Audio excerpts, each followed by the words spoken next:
प्रेक्षकांनो, तू ही रे माझा मितवा मालिकेचा जबरदस्त ट्रॅक तर चालूच आहे आणि आता एक एक करत सगळ्यांची भांडी फुटत चाललेली आहेत. सगळ्यात महत्त्वाचं म्हणजे वल्लरीने जरी स्केच चोरलं असलं तरी आता इकडे श्रीकांत धुमाळ यांच्याकडे समजलेली माहिती, श्रीकांत धुमाळ यांच्याकडून मिळालेले पेपर आणि त्यानंतर रंगेहात आता काका आणि वल्लरीला ज्या वेळेला अर्णवने पकडलंय त्यावेळेला समोर आलेलं ते महाभयंकर सत्य आणि त्यानंतर वल्लरीनेच हे सगळं केलंय हे तर समजलंय, पण त्याचबरोबर अजून दोन सत्य समोर आलेत. प्रेक्षकांनो, नक्की त्यावेळेला भूतकाळात काय घडलं होतं?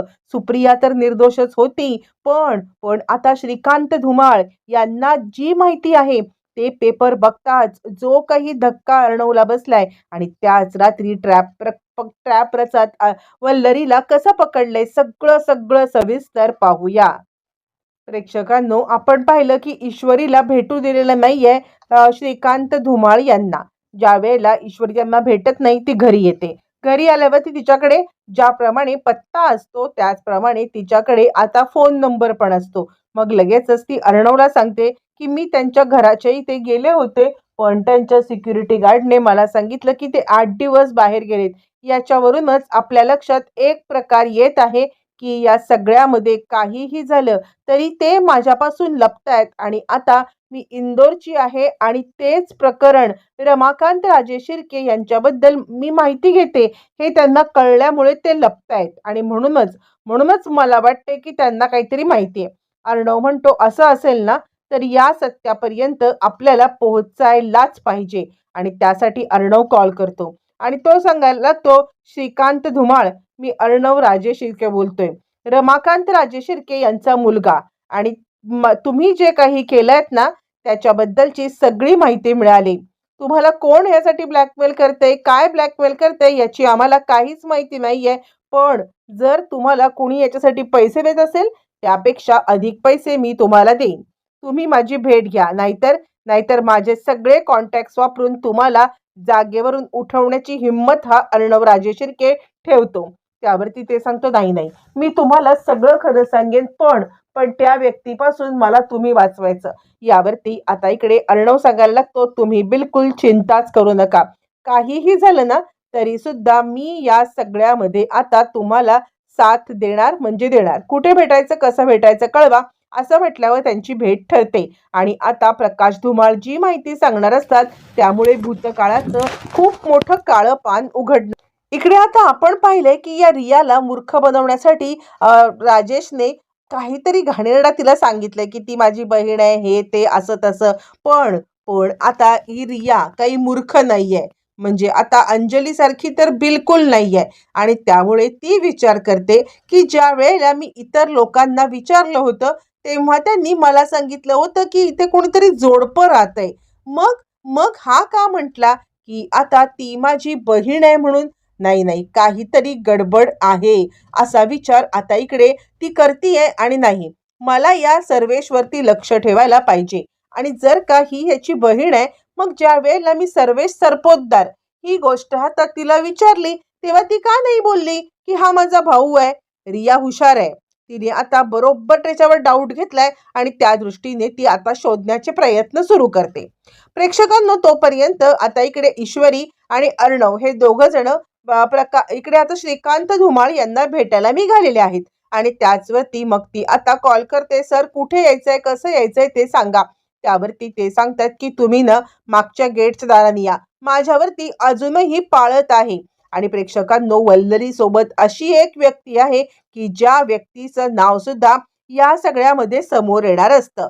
मग आता ईश्वरी आणि अर्णव हे मागच्या गेटने श्रीकांत धुमाळ यांना भेटायला आत ज्या वेळेला ते दोघ जण आतमध्ये आलेले आहेत त्यावेळेला आता इकडे श्रीकांत धुमाळ सांगायला लागतायत की सगळ्यात महत्वाची गोष्ट म्हणजे तुम्हाला तुम्हाला आता हे सगळं ऐकून आश्चर्य वाटेल, पण मी त्यावेळेला एक साधा पत्रकार होतो. खरं तर या केस नंतरच मी खूप मोठा म्हणजे इकडे या प्रेसमध्ये मोठ्या पदावरती पोहोचलो. कारण त्यानंतर आमच्या प्रेसला खूप मोठी हाईप मिळाली होती. कारण ही एक आहे ना, ही एक खूप हाय प्रोफाईल केस होती. यावरती अर्णव म्हणतोय, "पण तुम्हाला ही लीड कुणी दिली होती?" यावरती तो सांगायला लागतो, "हे सगळे पेपर बघा. मला वैयक्तिक रमाकांत राजेशिर्के यांच्याविषयी काहीही अक्कस नव्हता.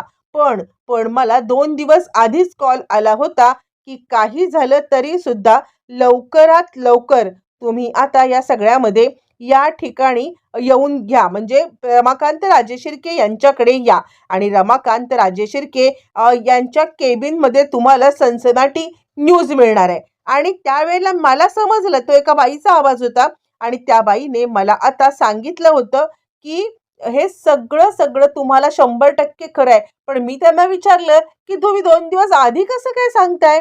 यावरती त्या म्हणाल्या, "तुम्हाला काय करायचंय? आता इथे मी चुकलो. मला माहिती होतं, की हे सगळं म्हणजे खोटं आहे, प्री प्लॅन आहे आणि ते कुणाला तरी अडकवण्याचा प्रयत्न करतायत. पण तरी सुद्धा मी गेलो, ही माझी चूक झाली." यावरती अर्णव चिडतो आणि "का केलत तुम्ही हे सगळं?" असं आता विचारायला लागतो. आणि त्याच वेळेला मग आता लगेचच इकडे तो सांगायला लागतो, "हीच माझी चूक झाली." अर्णव सांगतो, "ठीक आहे. कोण होती ती बाई?"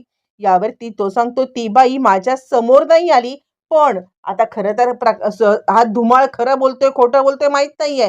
पण तो सांगतो, की हे सगळे कागदपत्र आहेत, याच्यावरती कॉन्टॅक्ट झाले होते, यावेळेला ते नंबर होते वगैरे आणि ती एक बाई होती म्हणजे तरुण बाई होती." असं म्हटल्यावरती मग आता ईश्वरी लगेचच सांगायला लागते, "ही तीच बाई होती, ज्या बाईने आईला आत पाठवलं होतं."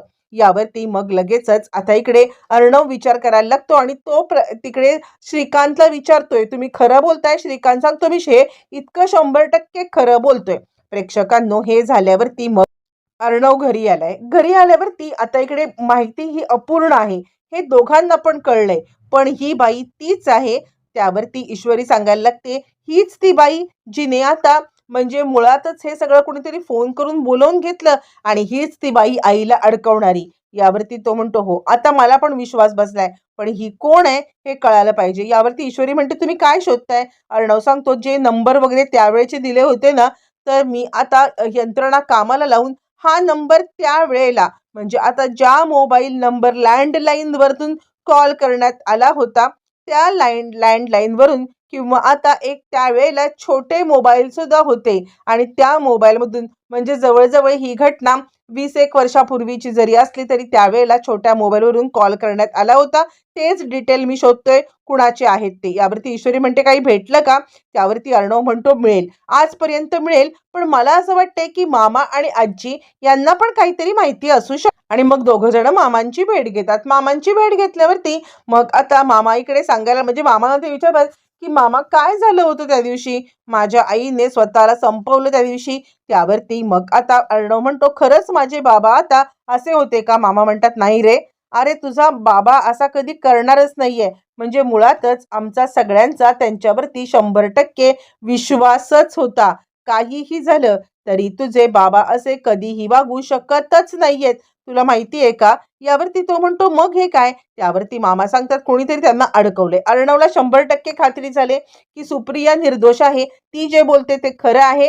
ही तीच बाई होती ज्या बाईने सुप्रिया आणि रमाकांत राजेशिर्के यांना अडकवलं आणि माझ्या आईला आत्महत्या करण्यासाठी भाग पाडलं आणि त्याच वेळेला अर्णवच्या मोबाईलवरती खूप मोठी लीड आलेली आहे आणि त्या माहितीनुसार त्याला आता प्रेक्षकांनो एकाच झटक्यात खुलासे झालेत. ईश्वरी म्हणते, "काय आहे? काय सापडलं?" त्यावरती मग तो एका नंबरला कॉल करतो, कन्फर्म बातमी घेतो आणि त्यानंतर खरा तमाशा सुरू होतो. त्याच रात्री आता त्याचे काका इकडे भेटायला आलेले आहेत. ते म्हणजे वल्लरीला. ते वल्लरीला सांगतायत, "बोल लवकर, कधी पैसे देशील?" वल्लरी म्हणते, "आत्ताच फ्रॉड करून मी आता 35 लाख रुपयाचं नियोजन करेन, पण ते अजून नाही भेटलेले आहेत आणि त्यानंतर उरलेले 15 लाख." यावरती आता इकडे काका चिडतात, "तू जर का हे असंच करत राहिलीस ना, तर मी अर्णवकडूनच पैसे घेईन ना आणि त्याला सत्य सांगेन. तसंही मी त्याच्या नजरेत वाईटच ठरलेलो आहे. मग काय, असं काय नाही तसं काय, काहीही झालं तरी सुद्धा या सगळ्यामध्ये मी या सगळ्यामध्ये टोटली सगळं सत्य सांगेन." असं म्हटल्यावरती प्रेक्षकांनो ती आता म्हणजे ती गडबडले वल्लरी, "असं करू नका. खूप मोठा गोंधळ होईल. मी तर पोलिसात जाईन, पण तुम्ही पण जाल." तो सांगतो, "मी नाही घाबरत. पोलिसात जायला मी अजिबात घाबरत नाहीये. काहीही झालं तरी मी सगळं सत्य सांगणार म्हणजे सांगणार. तूच हे सगळं केलं होतंस ना? मुळातच तू या सगळ्यामध्ये जे काही केलंस ना, ते सगळं रमाकांत राजेशिर्के यांना उद्ध्वस्त करायला केलंस. त्यांचं आयुष्य बरबाद केलंस. त्याच्या बायकोने जीव दिला. हे सगळं तुझ्यामुळे झालंय. प्रेक्षकांनो, तितक्यात अर्णव तिकडे आलाय. अर्णवला हीच टिप मिळाली असते, की या सगळ्यामध्ये जे नंबर त्यावेळेला त्याला आलेला असतो, तो नंबर वल्लरीचा आहे. हे त्याला त्याच वेळेला कळालेलं असतं. प्रेक्षकांनो, एका झटक्यात आता खूप मोठा रहस्यमयी खुलासा झालाय. लगेचच तो काकांची कॉलर धरतोय आणि "का केलंस हे सगळं?" त्यावरती तो म्हणतो, "मी नाही केलंय. ही तुझी मामी, ज्या मामीला घरामध्ये ठेवलंस ना, तीच मामी या सगळ्याची सूत्रधार आहे. चोर सोडून संन्यासाला फाशी देऊ नकोस.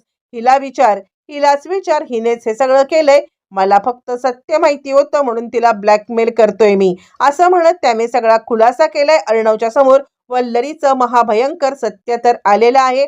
आता अर्णव वल्लरीला काय शिक्षा देणार? नक्की पुढे काय घडणार? येणाऱ्या भागामध्ये सगळं समजणार आहे.